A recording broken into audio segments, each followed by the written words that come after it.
Guys, इससे पहले के लेक्चर में क्लासिफिकेशन ऑफ मैटर में हमने क्वेश्चंस देखे थे। True false, fill in the blanks, match the column. Level 1 के क्वेश्चंस थे। अभी भी लेवल 1 के क्वेश्चन है, लेकिन मैं हर एक क्वेश्चन में डीप में जाऊंगा। सो इसको इग्नोर मत करना, इस वीडियो को अंत तक देखना प्लीज। बहुत चीज जानने को मिलेगा, बहुत चीज सीखने को मिलेगा और बहुत मजा आएगा। So let's get started.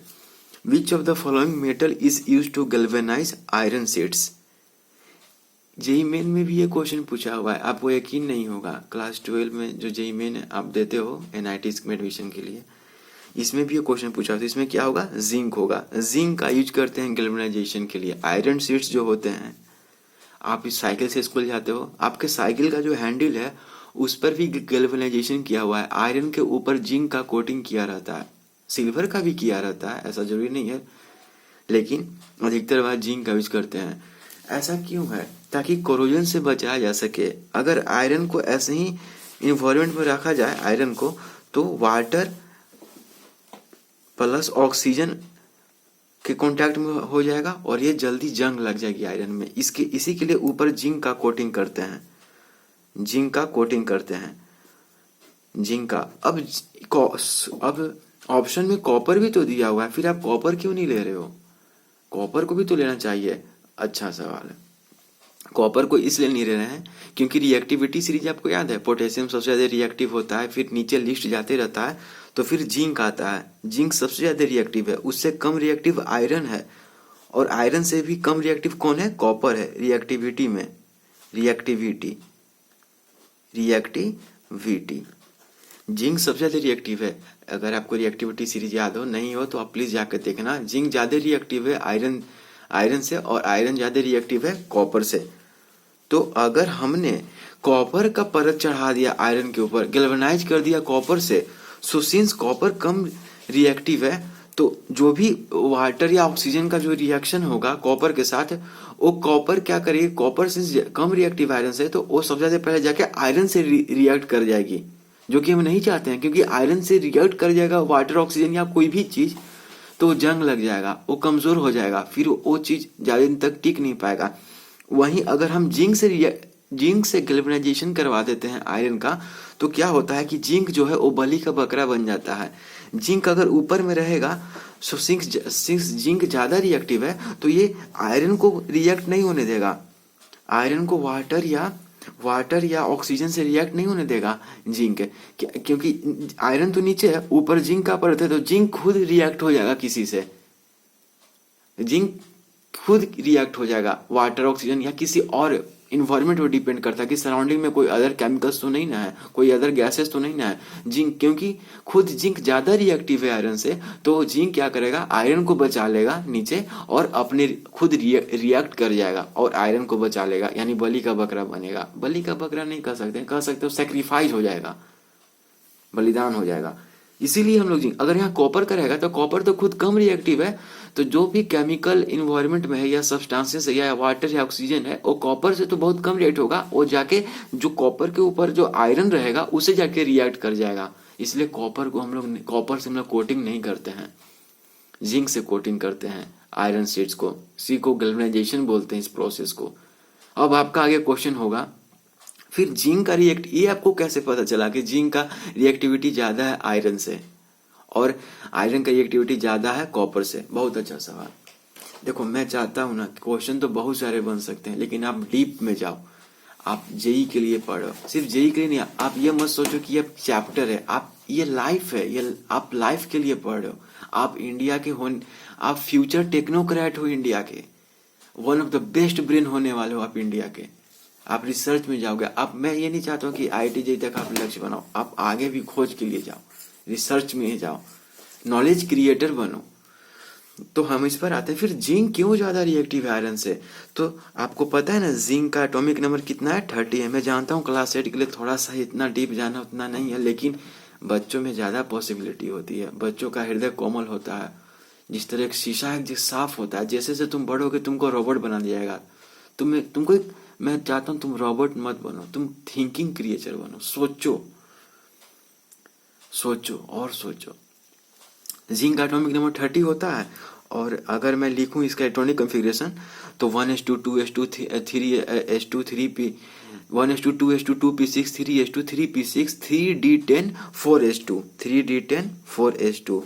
और कॉपर का क्या, और आयरन और जिंक और आयरन का क्या होता है, एटॉमिक नंबर 26 होता है। तो सिंस जिंक जो है वो आयरन से ज़्यादा बड़ा है, उसका जो भी शेल है एटम, जिंक का एटम आयरन से ज़्यादा बड़ा है, प्लस में ज़्यादा ट्रांजिशनल एलिमेंट है, ज़्यादा इलेक्ट्रोपॉजिटिव है। एक सेंस में कहें जिंक जो है वो ज़्यादा इलेक्ट्रोपॉजिटिव है आयरन के कंपेयर में, इसीलिए जिंक जो है वो ज़्यादा रिएक्टिव है आयरन के कंपैरिजन में।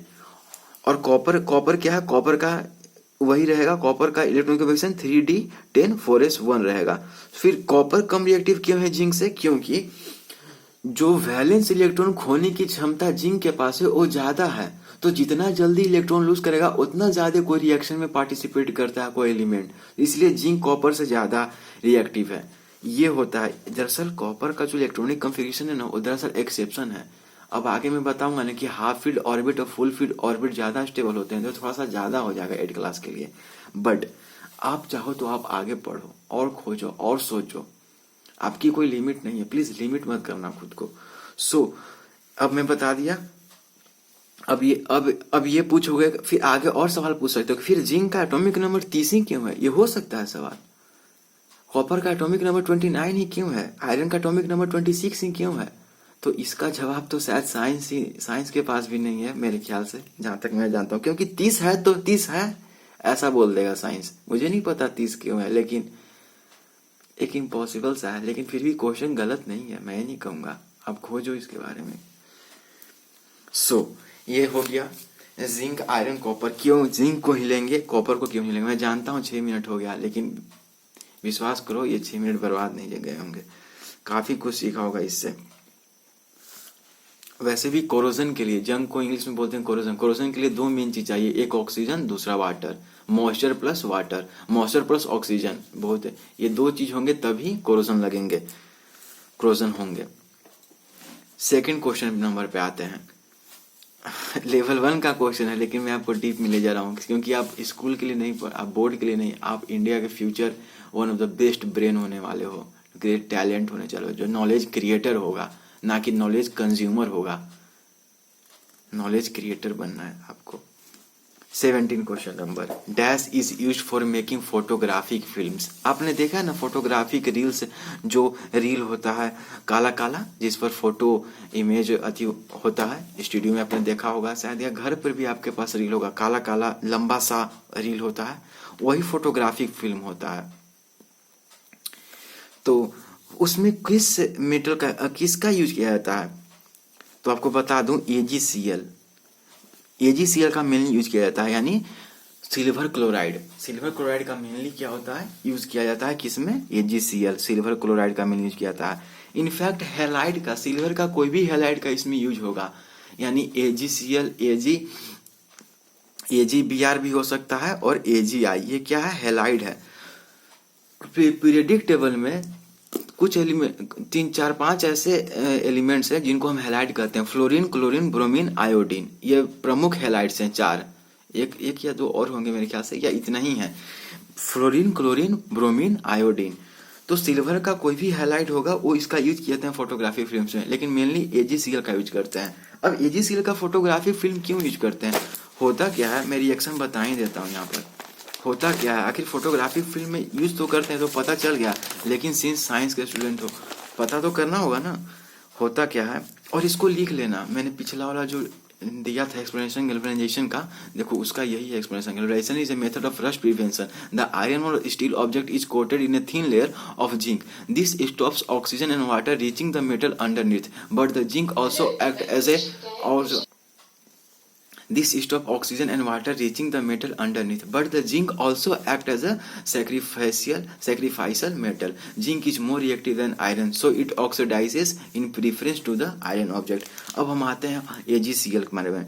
तो Ag plus Cl minus, of course ionic compound है, क्लास 9 में पियर्सन आईटीजी फॉर्मुलेशन में केमिकल बॉन्डिंग पढ़ना है तो और मजा आएगा।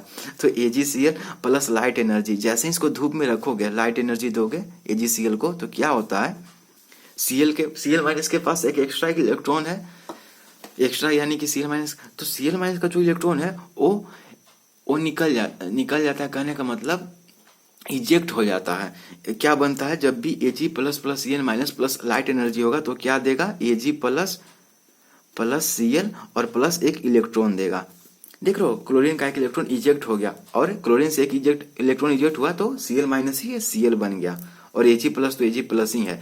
अब इसी का क्या होगा, ये जो इलेक्ट्रॉन निकला तो Ag प्लस प्लस ये इलेक्ट्रॉन क्या होगा, ये मिलके क्या बनाएगा, Ag बनाएगा। देख रहे हो, क्योंकि Ag में एक इलेक्ट्रॉन की कमी थी, एक प्लस था तो एक इलेक्ट्रॉन मिलेगा तो एक न्यूट्रल बन जाएगा, तो यही बाद में सिल्वर बन जाता है। और वही काला जो बनता है फोटोग्राफिक फिल्म्स पे, काला का जो इम्प्रेशन है वो इसी Ag से है। Ag वहां पर डिकम्पोज हो जाता है एक तरह से। और ज्यादा जानकारी के लिए आप नेट पर इसको देख सकते हो। इसी के चलते ब्लैक कोटिंग आता है फोटोग्राफी फिल्म से, इसी के लिए यूज करता है। तो इसमें ऑक्सीडेशन हो रहा है इस प्रोसेस में, और इसमें रिडक्शन हो रहा है। अब ये ऑक्सीडेशन रिडक्शन क्या होता है तो इसको मैं आगे बताऊंगा। अभी क्लास 8 में बहुत सारा सीमा है, मैं बताऊंगा लेकिन समझ में नहीं आएगा। तो आप भी अलग अलग बुक्स पढ़ते रहो, अलग अलग मतलब आप सोचते रहो जरा सा। मैं आपको चाहता हूँ थिंकिंग क्रिएचर होना। ये रॉबर्ट मुझे बिल्कुल पसंद नहीं कि सिलेबस खत्म करना या हर एक क्वेश्चन बनाना। चलो 2 क्वेश्चन हो गए। अब आते हैं 18th क्वेश्चन नंबर पे। Silver tarnishes due to the formation of, silver पर काला रंग, एक काला काला सरफेस, एक कुछ स्ट्रक्चर जैसा हो जाता है अगर, तो सिल्वर पे ऐसा क्यों होता है, जबकि सिल्वर बहुत ज्यादा रिएक्टिव भी नहीं है। लेकिन एक चीज होता है कि सिल्वर को जब आप सल्फर के प्रेजेंस में लाओगे, सल्फर गैस के प्रेजेंस में, तो वो सल्फाइड लेयर बना लेता है। इसी सल्फाइड लेयर के चलते सिल्वर क्या है, टार्निश हो जाता है, सल्फाइड लेयर। ध्यान देना, बहुत लोग इसको ऑक्साइड लेयर मार के आएगा ऑक्साइड नहीं बना, ऑक्साइड लेयर नहीं है, सल्फाइड लेयर है। सिल्वर टार्निशेस यानी एक तरह से जंग रहना, सिंगुलर में जंग तो नहीं कह सकते हो लेकिन एक तरह से वही, उसी तरह silver tarnishes due to the formation of sulphide layer. Okay, अगला क्वेश्चन और भी इंपॉर्टेंट है 18 क्वेश्चन नंबर ABCD। और मैं सीरियल वाइज नहीं बना रहा हूँ, मैं मेन क्वेश्चंस को पिकअप कर लिया हूँ पियर्सन IIT फाउंडेशन से। A, B, C and D are 4 gases. If the order of their critical temperature is as D less than B, B less than C, C less than A, then which of the following gases has the highest boiling point? 4 gases हैं A, B, C and D। सबसे ज्यादा critical temperature किस gas का है, A का है, उससे कम C का, उससे कम B का, और सबसे कम क्रिटिकल टेम्परेचर किसका है, D का। क्रिटिकल टेम्परेचर किसको कहते हैं, ऐसा टेम्परेचर जिसके बाद अगर आप टेम्परेचर बढ़ाओगे, ऐसा टेम्परेचर जिसके बाद गैस लिक्विफाई ना हो। यानी कि मान लो किसी गैस का क्रिटिकल टेम्परेचर 20 डिग्री सेंटीग्रेड है, उस गैस को आप 20 डिग्री सेंटीग्रेड तक रखे हो, तब तो कितना प्रेशर लगाओगे तो लिक्विफाई हो जाएगा। लेकिन जैसे ही 21 डिग्री या 20 से थोड़ा भी आगे बढ़े, थोड़ा सा भी 20.1 डिग्री भी की है या 20.23 डिग्री की है, तो कितना भी प्रेशर लगा दो वो गैस लिक्विड स्टेट में नहीं जा पाएगा, अपने लिक्विड स्टेट में। इसी को कहते हैं क्रिटिकल टेम्परेचर। तो सिंस ए का सबसे ज्यादा क्रिटिकल टेम्परेचर है, इसका मतलब ये होता है कि ज्यादा टेम्परेचर है, तो इसका मतलब ये हुआ कि इस गैस के जो मॉलिक्यूल्स है इनके बीच में फोर्स ऑफ अट्रैक्शन सबसे ज्यादा है। तभी तो इतना ज्यादा टेम्परेचर होने के बावजूद भी प्रेशर दे रहे हैं तो लिक्विफाई कर जा रहा है। अगर इंटरमोलिकुलर फोर्स ऑफ अट्रैक्शन इसमें कम होता, सबसे कम इंटरमोलिकुलर फोर्स ऑफ अट्रैक्शन इसमें चारों में से किस गैस में है, डी में है। डी का क्रिटिकल टेम्परेचर कम है, यानी कि एक ऐसे टेम्परेचर के बाद क्या होगा, रैंडमनेस इतना बढ़ जाएगा। अगर इसके क्रिटिकल टेम्परेचर से ज्यादा टेम्परेचर दे दोगे तो रैंडमनेस बहुत ज्यादा बढ़ जाएगा, पार्टिकल्स बहुत ज्यादा काइनेटिक मोशन उनको मिल जाएगा। इससे क्या होगा कि कितना भी प्रेशर दे दो वो लिक्विफाई नहीं करेंगे। लेकिन ये जो गैस है इसमें बहुत ज्यादा क्रिटिकल टेम्परेचर है, यानी रैंडमनेस ज्यादा है, फिर भी लिक्विफाई कर जा रहा है। तो इसका मतलब ए में इंटरमोलिकुलर फोर्स ऑफ अट्रैक्शन ज्यादा है, उससे कम सी में है, उससे कम बी में है, और सबसे कम इंटरमोलिकुलर फोर्स ऑफ अट्रैक्शन की डी में है। और आपको पता है ना कि जिस गैस में जितना ज्यादा इंटरमोलिकुलर फोर्स ऑफ अट्रैक्शन होगा वो उसका बॉइलिंग पॉइंट उतना ही ज्यादा होगा। क्योंकि बॉइलिंग में क्या होता है कि लिक्विड को गर्म करते हैं और इसको वेपर स्टेट में बदलना होता है एक एक्सटर्नल एटमॉस्फेरिक प्रेशर के बराबर अगर वेपर प्रेशर हो जाता है तो उसी को बॉइलिंग पॉइंट कहते हैं। तो नेसेसरली इसमें हो क्या रहा है कि चेंज ऑफ स्टेट हो रहा है। तो अगर किसी लिक्विड में इंटरमोलिकुलर फोर्स ऑफ अट्रैक्शन बहुत ज़्यादा है तो बहुत ज़्यादा एनर्जी देनी होगी, यानी बहुत ज़्यादा उसका बॉइलिंग पॉइंट होगा। तो सिंस ए का इंटरमोलिकुलर फोर्स ऑफ अट्रैक्शन सबसे ज़्यादा है, क्योंकि इतना टेम्परेचर इसका क्रिटिकल टेम्परेचर सबसे ज़्यादा है, यानी रैंडमनेस ज़्यादा होने के बावजूद भी ये लिक्विफाई हो जा रहा है, यानी इसका इंटरमोलिकुलर फोर्स ऑफ अट्रैक्शन ज़्यादा है क्योंकि ज़्यादा टेम्परेचर देना पड़ रहा है। तो जो ए है, ए का बॉइलिंग पॉइंट ज़्यादा होगा क्योंकि इंटरमोलिकुलर फोर्स ऑफ अट्रैक्शन ज़्यादा है। अगर ज़्यादा नहीं समझना है क्योंकि तुम इतना समझ लो कि जितना ज़्यादा क्रिटिकल टेम्परेचर होगा उतना ही ज़्यादा बॉइलिंग पॉइंट होगा। जनरली क्या होगा, जनरली लिख लो यहाँ पर, critical temperature directly proportional to boiling point. जितना ज़्यादा क्रिटिकल टेम्परेचर होगा जिस गैस का उतना ही ज़्यादा उसका क्या होगा, बॉइलिंग पॉइंट होगा जनरली। लेकिन क्योंकि एक्सेप्शन हर चीज़ में होता है, होगा ही इसमें जरूर मुझे, ठीक है। अब आते हैं 20 क्वेश्चन नंबर पे। आई होप आप एंजॉय कर रहे होंगे। देखो इसको बाहर लेके चलोगे तो फिर नहीं हो पाएगा, प्लीज इसको एंजॉय करना। Addition of potassium nitrate to ice result. Since ice में पोटेशियम नाइट्रेट आप डाल दे रहे हो तो कोई इम्प्योरिटी आप डाल दे रहे हो, और मैंने कहा था ना कि इम्प्योरिटी डालने से मेल्टिंग पॉइंट क्या होता है, घट जाता है, तो डिक्रीज इन मेल्टिंग पॉइंट हो जाएगा। इसका आंसर क्या होगा, डिक्रीज इन क्या होगा, मेल्टिंग पॉइंट हो जाएगा, क्योंकि किसी इम्प्योरिटी को डाल रहे हो उसके अंदर। ये चीज मैंने पहले भी डिस्कस किया था, लेकिन ये चीज समझने वाली है और ध्यान से सुनना। डिक्रीजिंग मेल्टिंग पॉइंट, इसका मतलब क्या हुआ कि पहले आइस 0 डिग्री सेंटीग्रेड पर मेल्ट हो रहा था, अब क्या ये डिक्रीज करने पर, कई लोग सोचते हैं कि डिक्रीज करने पर ये 2 डिग्री पे होगा या 5 डिग्री पर मेल्ट होगा। नहीं नहीं, ये तो इंक्रीज हो गया ना। डिक्रीज कहने का मतलब यहाँ पर यह है कि अब ये -3 या -5 पर होगा, -10 पे होगा। अगर ज्यादा मात्रा में मिला दोगे तो और क्या होगा, बॉइलिंग पॉइंट और डिक्रीज कर जाएगा। डिक्रीज मतलब, डिक्रीज करने का मतलब, सो डिक्रीजिंग बॉइलिंग पॉइंट का मतलब ये समझ गए, डिक्रीज हो जाएगा। अगर पोटेशियम नाइट्रेट को अगर वाटर में मिलाते, अगर वाटर लिक्विड फेज में रहता और उसमें पोटेशियम नाइट्रेट मिलाते तो क्या होता। सबसे पहला बात तो ये देखना होता कि क्या पोटेशियम नाइट्रेट वाटर में सोल्यूबल है। तो मुझे कमेंट सेक्शन में बताओ कि पोटेशियम नाइट्रेट वाटर में सोल्यूबल है या नहीं। अच्छा, इसका केमिकल, इसका सिंबल क्या होता है। पोटेशियम नाइट्रेट एक कंपाउंड है KNO3, लिख लो इसको KNO3, पोटेशियम नाइट्रेट का सिंबल, केमिकल रिप्रेजेंटेशन KNO3। सो आगे बढ़ते हैं। Identify the heterogeneous mixture among the following. Heterogeneous mixture किसे कहते हैं, जिसमें कि जो कंपोनेंट्स है उस मिक्सचर के जो कंपोनेंट्स हैं वो थोरली मिक्स नहीं होते हैं, मिक्स नहीं हो, अनस्टेबल हो वो सोल्यूशन, और एक से ज्यादा, 2 से ज्यादा फेज में एग्जिस्ट करता हो, मल्टीपल फेजेस में एग्जिस्ट करता हो, उसी को हेट्रोजीनियस सोल्यूशन मिक्सचर कहते हैं। फॉर एग्जांपल, पानी में बालू डाल दो, कभी भी उसमें पूरी तरह से थ्रू आउट मिक्स नहीं होगा, बालू वैसा है का वैसा ही रहेगा, अनस्टेबल होता है, और 2 फेज में एग्जिस्ट कर रहे हैं, वाटर प्लस सैंड में। तो इसमें से हमें हेट्रोजीनियस मिक्सचर को, ब्राइन सोल्यूशन, ब्राइन सोल्यूशन को क्या कहते हैं, NaCl, कंसंट्रेटेड NaCl के सोल्यूशन को ही ब्राइन सोल्यूशन कहते हैं। NaCl जो हम लोग नमक खाते हैं ना, टेबल सॉल्ट इसको कहते हैं, इसका एक्वस सोल्यूशन ही, NaCl का कंसंट्रेटेड एक्वस सोल्यूशन ही ब्राइन सोल्यूशन होता है, अगर मैं गलत नहीं हूं तो। डुरालामीन, डुरालामीन एक एलॉय है, किसका एलॉय है, एल्यूमिनियम का एलॉय है, एल्यूमिनियम का एलॉय है ना डुरालामीन। गन पाउडर, इसको देखते हैं, लिक्विड अमोनिया यानी NH3।